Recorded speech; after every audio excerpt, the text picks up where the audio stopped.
Pemerintah Kota Yogyakarta gelar pemantauan harga bahan pokok sebagai langkah antisipasi sejak dini terkait lonjakan harga dan ketersediaan stok. Ditemukan sejumlah komoditas seperti minyak goreng dan bawang merah alami kenaikan, namun masih dalam batas yang wajar. Pemantauan juga menyasar alur distribusi bahan pokok untuk dipastikan tidak mengalami kendala. Pemantauan akan dirutinkan hingga libur panjang Nataru selesai.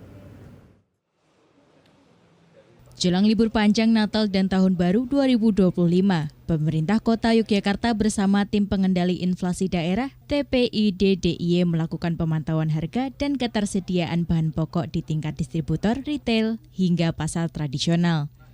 Dari hasil pemantauan, stok dinyatakan aman dan tidak terjadi kenaikan harga yang signifikan menjelang Natal dan Tahun Baru 2025. Misalnya untuk komoditas minyak goreng non-subsidi terjadi kenaikan harga, tapi masih dalam batas normal. Lalu bawang merah juga mengalami kenaikan harga karena datangnya musim hujan yang berpengaruh pada hasil panen.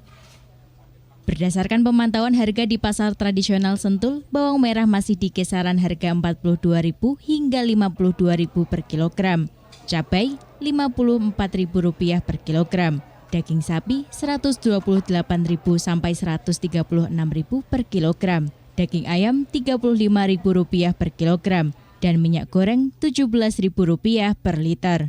Dari penuturan sejumlah pedagang, sampai saat ini pembelian dari konsumen juga masih stabil dengan tidak ada kenaikan dan penurunan secara signifikan. Dari hasil pemantauan tingkat gudang hingga pasar tradisional, PJ Wali Kota Yogyakarta Sugeng Purwanto mengatakan alur distribusi bahan pokok dipastikan aman dan tidak ditemukan kendala.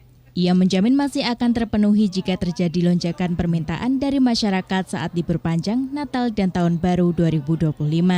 Selain itu, tidak ditemukan indikasi permainan harga dan temuan adanya penimbunan.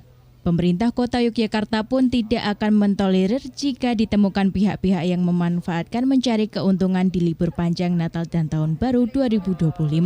Sedangkan Kepala Biro Administrasi Perekonomian dan Sumber Daya Alam Sedda DIY Yuni Pancawati tidak memungkiri adanya perbedaan harga di antara pasar modern dan pasar tradisional. Meski demikian, masyarakat bisa memilih akan berbelanja kebutuhan pokok di mana. Ia pun menyampaikan ketersediaan bahan pokok seperti gula, tepung terigu, dan minyak goreng akan cukup sampai bulan Ramadan tahun 2025. Meskipun pembelian minyak goreng merek minyak kita akan dibatasi untuk mencegah kelangkaan di pasaran. Ini aman.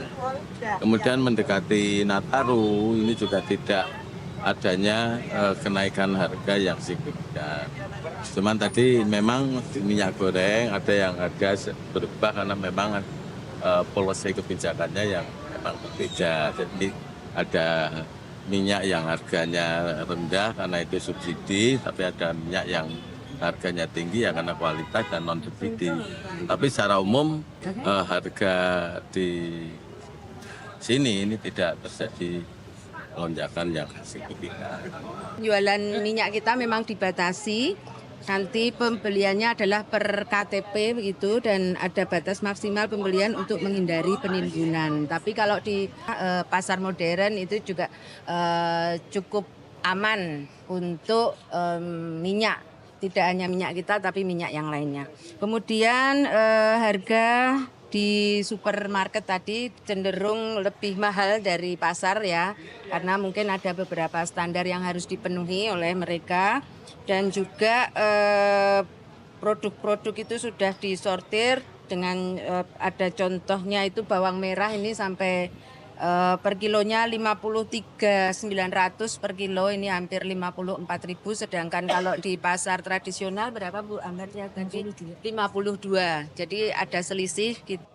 Nantinya kegiatan pemantauan harga dan stok akan terus dirutinkan menjelang hari H untuk mengantisipasi terjadinya lonjakan harga dan ketersediaan pasokan. Pemantauan rutin ini juga menjadi penting mengingat akhir tahun 2024 Kota Yogyakarta akan didatangi ribuan wisatawan dari berbagai daerah yang akan menghabiskan waktu liburnya jelang Tahun Baru 2025. Demikian Paulus Yesayajati, TVRI Yogyakarta melaporkan.